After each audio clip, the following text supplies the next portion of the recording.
অমৃতবাবু, মূলত আজকে আপনারা কার সাথে দেখা করলেন? কালকে আপনাদের আন্দোলন ছিল, হ্যাঁ, তো আজকে কার সাথে দেখা করলেন এবং এবং কি ডিসিশন হয়েছে, ওনার সাথে কি আলাপ আলোচনা হয়েছে যদি একটু বলেন। আচ্ছা ঠিক আছে।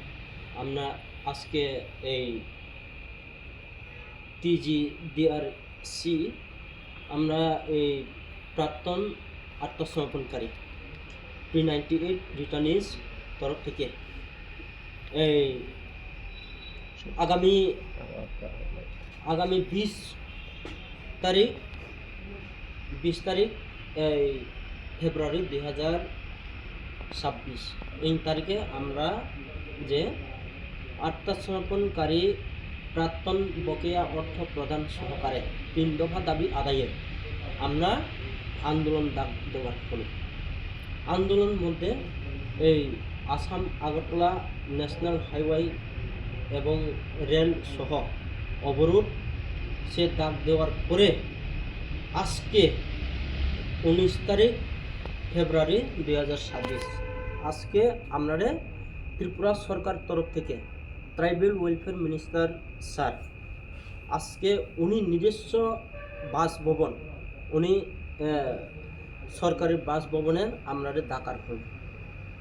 ডাকার পরে আজকে আমরা যে উনি সাথে আলোচনা করার হলো, উনি আলোচনার পরে আজকে আমরা যে আশ্বাস আমরা সেই 3 দফা দাবি আদায়ে উনি আমরা আশ্বাস দেওয়া হল। 3 দফা মধ্যে আমরা এই বিগত সরকার বামফ্রন্ট আমলে যেটা 45 কোটি P90 রিটার্নিসদেরকে পুনর্বাসন দেওয়ার জন্য উনি স্যাংশন করা হল। সে টাকা এই 22 কোটি টাকা খরচ হলো। 2007 সালে যে উনি টাকাটা স্যাংশন করা হলো, স্যাংশন করার পরে 2008 থেকে পরিচালনা করছিলাম। স্যাংশন যে টাকাগুলা এই ইমপ্লিমেন্ট করা হলো 2008 হইতে 2018 অবধি ইমপ্লিমেন্টিং চালু করা হলো।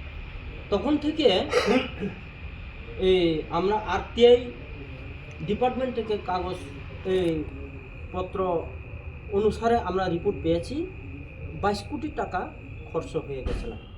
তারপরে বাকি 23 কোটি টাকা এখনও পেন্ডিং বকেয়া টাকা রয়েছে। সে টাকাগুলো পাওয়ার জন্য আমরা এই বকেয়া অর্থ প্রদান সহ 3 দফা দাবি আদায়ের সে আন্দোলন আমরা ডাক দেওয়ার হলো।